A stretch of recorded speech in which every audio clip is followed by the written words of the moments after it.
Re-Zero, Volume 7, Chapter 1b, The Dealt Card. In the instant after Subaru spoke, the room fell into a silence as each person in attendance sank into thought. Krusch, Anastasia, Ferris, Wilhelm, Russell. Each closed their eyes as if digesting the words Subaru had just given voice to. The moments that passed amounted to several seconds, with the incredible pressure of that quiet hit Subaru into knots. This is it. They'll decide everything. Unlike the events so far, simulations in his mind wouldn't cut it. Unable to determine the other party's probable reactions, he was left with no choice but to react instantly to what they did then and there. I shall ask you one thing, Subrunatsky. As he'd expected, it was Krusch who'd broke the silence. Krusch unfolded her arms and raised a single finger, turning it towards Subaru. From where did this extraordinary idea come? Why do you believe that my house has crafted such a plan? It is not a statement you can simply walk away from. Her uninflected voice betrayed no alarm or bewilderment, nor any emotions. Awed by her statesmanship, Subaru's gaze wandered as he breathed in and called out a name. Rem. Yes? Give my back a good, hard smack, would ya? Yes. The moment he finished talking, Subaru thought to himself, a good hard smack might be overdoing it. But it was too late. With an incredible jolt and a dry, explosive sound, the force shooting through his back made him wonder if his guts were about to spill from his belly. He felt something hot press against the center of his back in the shape of a small hand. Using the pain and heat to gather his wits, Subaru bowed his head to all the confused people watching. Sorry you had to watch that. I was losing my mind a little there. Everyone can remember one time or another when they need to rally themselves after faltering before a great challenge. I was taught long ago to write enemy on my palm, then to swallow the word to steel myself. Lady Krusch, that's the charm Fairy taught you a long time ago. You still remembered that? What? Was it a lie? It wasn't based on anything concrete, but if the charm helped dispel any doubt in your heart, then it was no lie, Lady Krusch. Fairy's really happy to have been a help to Mew. I see. So you were thinking of me. In that case, I forgive you. Seeing how easy it was to cajole Krusch made the earlier discussion about her blessing rather suspicious. Though, after many years together, Ferris probably knew exactly how to exploit the loopholes in her lie detecting ability. Gotta say, though, this kind of talk is in a different dimension compared to the negotiations earlier. It's not that strange. I do the same thing before I begin working on any important business deal. Jingling a sack of gold coins by my ear brings out my courage. What's with the face? I was just thinking that if we cut off the conversation here, no one would guess that you guys are competing for control of a kingdom right now. Subaru pretended not to notice how trivial their chat was compared with the important matters they should have been focusing on. Anastasia pouted at Subaru's reaction, then sighed deeply before continuing. All right, then. Now that we've had a nice change of pace, let's leave it at that and let you pick up where you left off. Yeah, thanks for being so considerate. Krusch and Ferris were simply talking, as they usually did, as master and servant, but Anastasia's benevolent humoring of the off-topic conversation had brought Subaru precious time to organize his thoughts into something coherent. There were a bunch of things nagging me while staying at the mansion for the past several days. First is the number of people passing through. The volume of visitors and goods going in and out has been more than just a little high. That's only to be expected once news that I am a royal candidate was made public. Surely you understand this? That explains the guests during the day. But what about the ones who came in the dead of night? After you changed into your evening clothes, the only thing left for you is heading off to bed. Can you really claim that guests arriving at that hour are there just to talk? One night, during the first time around, Krush had invited Subaru to a drink in the evening. Having changed into a nightgown before sleep, Krush was incredibly feminine, and Subaru recalled finding it awkward not knowing where to look, along with the conversation they had, of course. But that wasn't the only thing he remembered. He distinctly recalled being together with Krush, a wineglass in her hand, when noticing the presence of people coming and going in the yard below. Given your personality, you never even think of drinking alcohol if you're receiving guests. So how do you explain all the people moving around the mansion after you'd gotten tipsy? They were there for something besides seeking an audience. This time, Krush did not have a response for Subaru's deductions. Having tentatively seized the right to guide the conversation, Subaru tapped the table with his hand. Another thing that bugged me was the market for metalwork here in the capital. According to a merchant I know, the price of various metal goods has been spiking. In other words, that means weapons and armor. Subaru had drawn this conclusion from disparate fragments of information he'd gleaned from his first, second, and third times around. So I bet that you'd been gathering up a big amount of dirt cheap combat gear. I heard that from that shop I know, and from traveling merchants coming here to visit you, Krush. Maybe she's preparing for a war, said some traveling merchant or other when he journeyed with, laughing it off. It's significant enough to affect the entire market, so it seems like you're buying up quite a lot. If you're going as far as to buy weapons from outside your own lands, common sense says that something's up, right? Mentioning my house in the same breath as the white whale is far too great a leap from only that much circumstantial evidence. You've barely compiled enough to even speak the first letter in its name. It is a fact that my house has been acquiring weapons, but that is not proof that I plan to hunt down the white whale.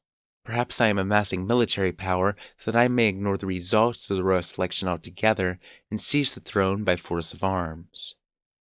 You don't have any reason to plan something so violent, and even I can tell you're not that kind of person. Krush, who was the living incarnation of words like sincere or noble, was one of the last people willing to violate the trust of others like that.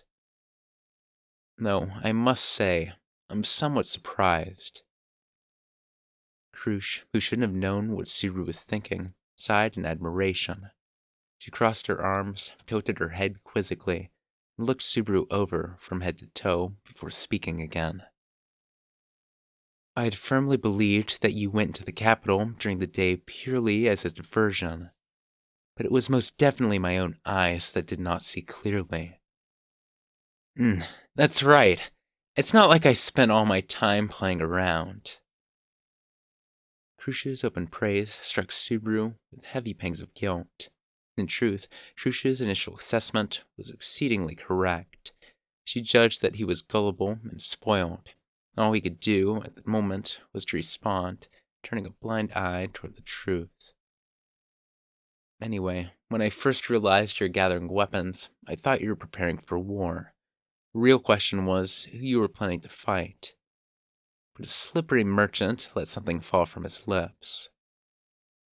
A slippery merchant. Just to be sure, to avoid any misunderstandings, allow me to affirm that it was not I. When Krush glanced at him, Russell directly denied the misgivings that were undoubtedly on the tip of her tongue. Apparently, Krush sensed no hint of deception in his words, because she grudgingly showed that she believed him. As expected, Krush's intuition was very sharp, but her suspicions were actually both correct and incorrect. The merchant who'd let it slip from his lips was indeed Russell, just as Krush had suspected. However, it was not the Russell currently standing before them, the Russell Subaru had met during a previous loop. Should Lady Cruche succeed in her current endeavors, we would feel nothing but delight. Russell had spoken those words on the way out after his negotiations with Cruche had broken down. Subaru had pondered the meaning behind those words for a long time. If Cruche had stated she expected to succeed the royal throne, it was difficult to imagine that would cause negotiations to break down. But if Cruche's and Russell's mutual goals were aligned, then... If you go by popular rumor, a lot seem to think you're practically running alone in the race, Cruche. But it looks like the merchants don't seem as eager to call it as regular folks do. I do not deny it. It is only sensible that the wealthy are the most reluctant. I acknowledge that the tax rate on commerce is high within my lands. Naturally, I use those funds to defend the peace and order. But I am well aware of the difficulty in conveying the benefit to other parties. So unlike the people benefiting from your rule in the Karsten domain, people who aren't swayed by fame can only judge what kind of person you are by how you appear to be. Huh. It was entirely true that Krush was a capable ruler who managed her territory well. But beyond those who could confirm her true skill for themselves, people had to rate Krush based solely on secondhand bits and pieces of information. Much like Amelia, often judged based on the mere fact that she was a half-elf, Krush alienated those who were able to see only the negative side of her austere way of life. So I figured it's like this. I don't think you care much for people who judge based only on what's visible on the surface. But in a royal selection, you need to persuade even those people to come down on your side. So what should a girl do to convince people like that to see you in a better light? Well, hey, if people judge only from appearances, then all you need to do is slap on a fresh coat of paint, right? Anastasia picked up where Subaru left off, bringing his point to its logical conclusion. Well, that's pretty easy to say, but it's not so simple to actually do it. In the first place, chances are good this is all miscalculation. After all, you're wording things to be pretty convenient for yourself there, Subaru. I can't argue with you there. There's no mistaking that Krush is gathering weapons together for some big plan to somehow court the merchants to support her. But maybe tying that together with the white whale is just a lot of wishful thinking on my part. I could have just convinced myself it's related to my knowledge about when and where the white whale is going to show up. Then, Subaru trailed off with a final but, while staring directly at Krush. Krush kept her emotions off her face, and he couldn't get a glimpse of what lay in her mind. However, she hadn't refuted anything he had said yet. That made the gamble worth it. I'll say it again. In return for an alliance between Amelia and Krush, the Amelia camp offers the magic crystal mining right in the Great Elir Forest, in addition to information on the time and place the white whale will appear. In other words, the honor of hunting down the demon beast that has threatened this world for far too long. If any part of what I'm saying is off the mark, then just go ahead and throw it right out. If I'm wrong, then you can go ahead and simply consider the info I have on the white whale as a plain bargaining chip for us to haggle over. Perhaps the two merchants present could simply take that information alone and turn a fine profit. Truce herself could surely use that information to improve her reputation with merchants as a whole. It had at least that much value. But if what you're after is in line with what I'm hoping for, then... Subaru raised his right hand and offered it, inviting Krush to take his hand, to tear down the wall between them, and to prove the future Subaru had seen was worth something. We should take out the white whale. Let's go on a hunt. Subaru was proposing to Krush that they hunt a creature of legend, a symbol of calamity to traveling merchants. That enormous, nightmarish demon beast of the mist that Subaru hated for its link to one of his abominable memories. Allow me to ask you one thing. Krush examined Subaru's presented hand and raised her finger, pointing it toward him. Subaru instinctively understood that the question Krush would pose him was the final gate barring his path. You claim to know when and where the white whale shall appear. Is this absolutely certain? Yeah, it's true. Subaru released the breath he'd been holding as he gave his answer. The final question was no accident. Subaru could not lie. I guarantee I know when and where the white whale will show. You can bet your life on it.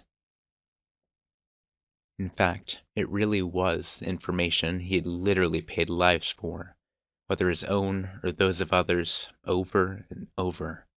There was no doubt about how reliable it was, nor could Subaru show weakness now that he had come so far. Though there are still some points about which I have doubts, you've done well to see through my plans. With a small sigh, Krush closed her eyes as she replied, seemingly giving in. At first, Subaru was unable to grasp exactly what she meant, but as the words slowly permeated his mind, their meaning gradually took shape and became clearer. Then that means I have misgivings. I have doubts. There are many elements I cannot comprehend, which makes accepting immediately difficult. However, Krush lowered the hand with which she had used to point at him and positioned it against Subaru's. Now, Krush's slender, pale fingers were firmly grasping the hand he had offered earlier. I shall trust in your eyes and the spirit that leads us to the state of current affairs. Negotiations had succeeded. Seeing both of them shake hands, it was actually Russell's shoulders that visibly relaxed first. With an exaggerated breath, he was beside himself as he shook his head before he started speaking. There were a number of rather close calls, but it seems like you have come to terms. Mr. Notsky, can I assume that the promise you made prior to this meeting is still firm? Yeah. Sorry it's not much of a deal. You were a big help, Russell. Just like I promised, I'll give you my cell phone after we're done hunting the white whale. Subaru responded to the devious smirk that came over Russell with one of his own. Noticing the exchange, Krush had an exasperated expression on her face as she sighed. So you really were working together. Hey, I'm the one who invited him. I just asked him to give me a tiny helping hand. Please do not think poorly of me. In point of fact, I did my utmost to avoid any unnatural interference during the negotiations. At worst, I merely looked ahead to after you established an alliance. Cruz shrugged her shoulders at Subaru's and Russell's nonchalant replies. Subaru had gotten in contact with Russell immediately after exchanging information with Rem. Once he got a hold of Russell, whose negotiations with Krush had similarly failed during Subaru's third time through the loop, they agreed to help each other during the meeting. That cooperation rested on the condition that Subaru would eventually hand over his cell phone. Properly speaking, Russell also had a false understanding of the cell phone's capabilities, but Subaru came to peace with it by seeing it as a chance for Russell to get his hands on an electronic device made with future technology. Now then, it is your duty to clear up these remaining areas of doubt. Cruz shifted her eyes from the link between Subaru and Russell, turning them toward Anastasia. Anastasia noticed that doubting gaze and tilted her head in an open question. You don't like there's something you don't understand. But about what, I wonder? I understand that Subaru Natsuki and Russell Fellow have goals that align. That makes your position suspicious. What, pray tell, were you invited here for? Well, I guess I see your point. Anastasia embraced her scarf, pouting with an adorable before continuing. There are two royal candidates, and one of the capital's leading merchants assembled. If you have alliance negotiations with this many heavy hitters, it's not like nothing you say goes outside of that place, huh? But just having me here gave Natsuki's words weight, didn't it? Well, I did have a little bit of that in mind. Giving an evasive answer, Subaru hoped to muddy the waters, even as he broke out in a cold sweat when she pointed out exactly what he had been thinking. In actuality, he had another reason for calling Anastasia over, albeit closely related to the one she had just mentioned. It was not to keep Krush from saying anything carelessly. Subaru wanted to make sure Krush didn't assume that anything he said was thoughtless and unfounded. By assembling so many important figures in one place, he felt it would lend greater credence to his words. But given Krush's and Anastasia's particularly sharp intuition, he was afraid to ask just how much it actually worked. Then there was another reason as well, and that's super simple. It's because I'm a merchant. Putting a hand over her lips, Anastasia smiled as she practically hopped forward. Then she put both of her hands over Subaru's and Krush's hands, still clasped together. I have big expectations for this hunt for the white whale. For merchants like me, the white whale is a matter of life and death, so if you're going to take it out, I'll lend you two a big helping hand. Incidentally, you might want to consider the various products the Hoshin Company has on hand ready to go. Please wait. Surely the Merchant Guild of the Royal Capital has precedence in this deal. Lady Anastasia, I would kindly ask that you refrain from interfering in this matter. Russell rebuffed Anastasia's blatantly mercantile probing. Sparks flew between the competing merchants. Krush looked at Subaru, seemingly having to do something for the mutual exchange. Wait, listening to your words, it would seem that we are rather short on time. Well, I never heard a thing about that either. I just thought that it felt that way from how the conversation was going. But you're actually pretty hard-pressed, aren't you? With both Krush and Anastasia staring at him, Subaru licked his dry lips. Now that they'd formed an alliance, there was no point hiding the information anymore. Yeah, that's right. According to the media, the white whale will appear about 30 hours from now. The location is the area around the Great Flugel Tree. 30 hours? The Great Flugel Tree. Krush ground her teeth in the incredibly tight schedule. Anastasia tried to wrap her head around the name of the location. Yes, the rest was a race against time. Within 30 hours, we need to deploy our forces to the Liffus Plains and strike at the White Whale with a coordinated attack just as it appears. For that, Krush, quickly adapting to the situation, turned her head only to see Wilhelm nodding. The aged swordsman broke his previous silence and spoke. With regards to the attack forces organization, it has already been on standby in the royal capital for several days. In the first place, it is assembled in the royal capital to coincide with the timetable of the white whale's expected appearance. Lady Krush, I believed you are blessed that this should coincide with the beginning of the royal selection. But that was fast! But what? Is there a pattern to when the white whale shows up? Though Wilhelm's news was a lifesaver, what Subaru heard also surprised him. As far as he knew, the time and place of the white whale's appearances were completely random. His tendency to pop up anywhere, any time, was a part of the demon beast of Mist's greatest menace. But it was Ferris, advancing to Wilhelm's side, who answered Subaru's question. Figuring out the times and places the white whale comes out is all Old Man Will's hard work, meow. He'd spent the last 14 years living with only the thought of giving it a good pounding, meow. Ferris's cat ears twitched. Then he peered into the face of the broad-shouldered old man and spoke again. Thanks to Old Man Will, I'm not worried about the morale or training of the troops, but I can't say the same for our logistics network. I mean, if people figured there was an army under Lady Krush's command here in the capital, there'd be a huge fuss over it, so we've had to sneak stuff in bit by bit. When Ferris pointed that out, Wilhelm's sharp eyes shifted Subaru's way. Certainly, I cannot say that our weapons and equipment preparations are completely in order. Sir Subaru, did you bring Mr. Russell and Lady Anastasia to the same table to address this? Well, sometimes these things just happen. I wanted to say that at least once in my life, okay? Subaru scratched his head and returned Wilhelm's gaze with the answer he had prepared.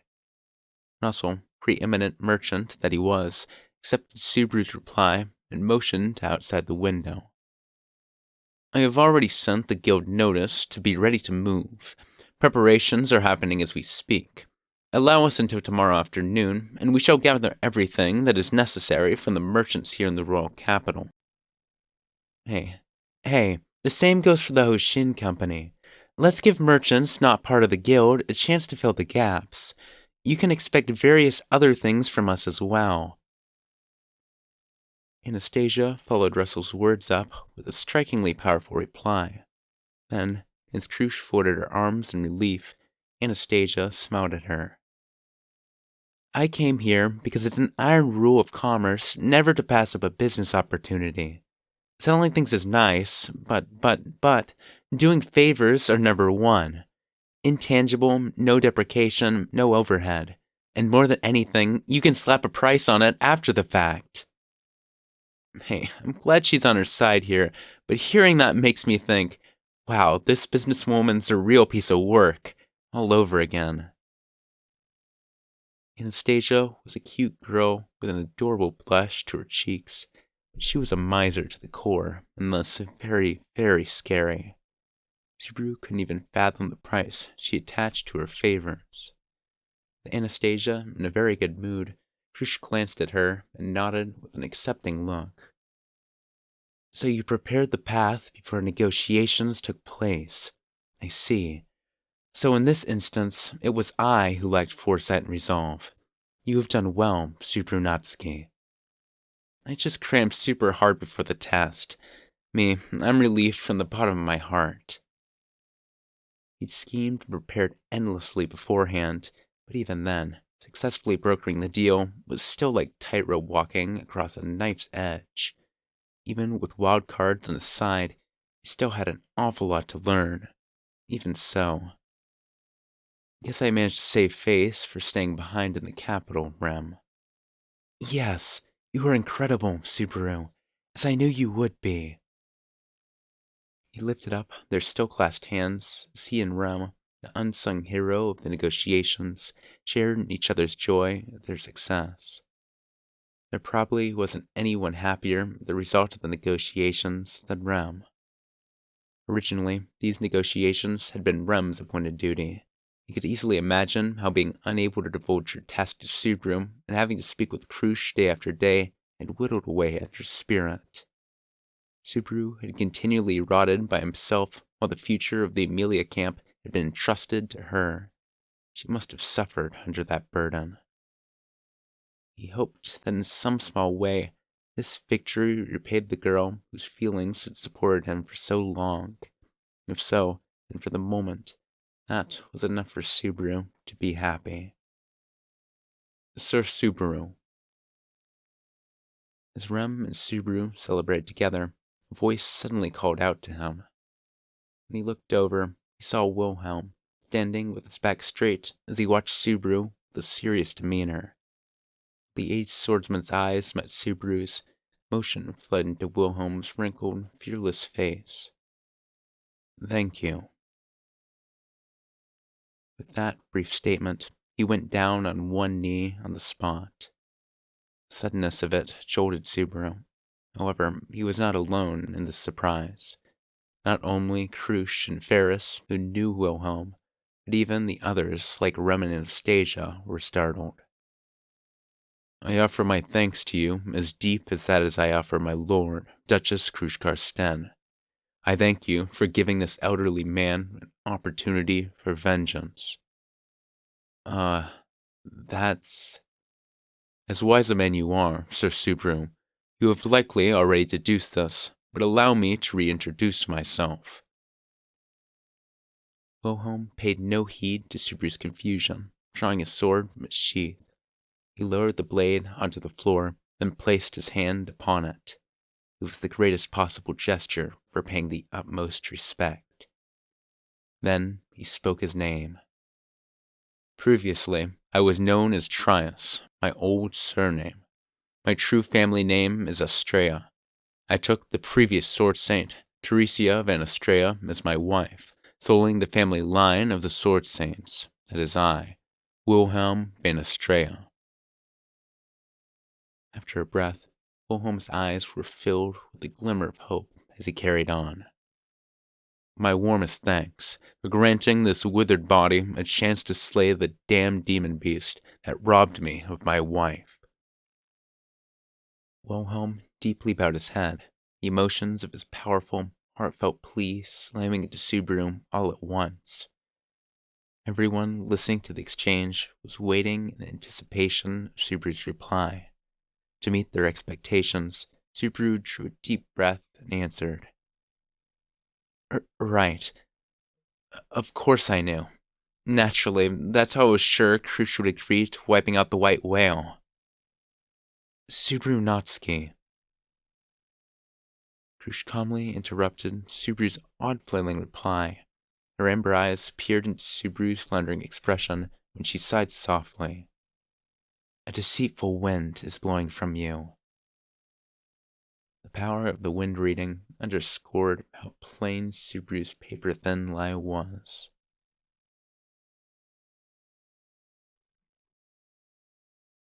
It's finally finished! Rejoice! It's complete! Yes, I got delayed. I was sick. I'm still...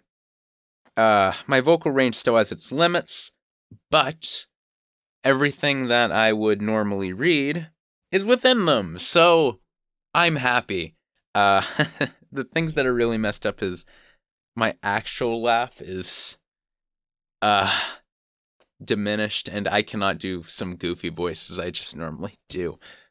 Thankfully, I'm assuming either because I've trained my voice or I'm used to these voices, they're okay. Maybe it's because I think it's the higher end that's cut off, which none of my characters actually dip into. Not really. My highest is probably either Ferris or Puck, which aren't really the same. And discounting them is probably Rem. But I don't think I don't know, they're just not in that range really, so it's not really a big deal.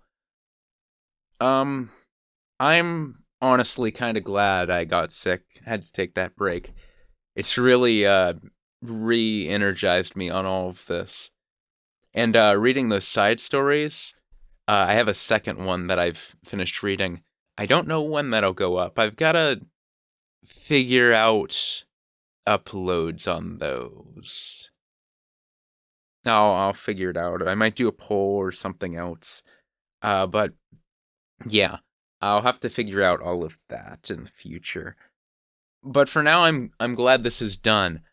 I've been listening through Extra's Parlor, one of their books. Beginning I was more mixed on. I really liked how he started the prologue. He's got a really good hook. They've got really, him and I assume his wife, I think it's mentioned, have really good voices for it. They do a really good job at reading through all that. So check them out if you're interested. I'll leave a link to that in the description. I guess that makes sense under the timestamps. I'm honestly glad to get back into it. This ending of the chapter was pretty good. And I'm excited for the whale fight. I don't know if it's in this book. It probably is. Hearing the Wilhelm stuff is kind of weird because that did not make it into the anime cut.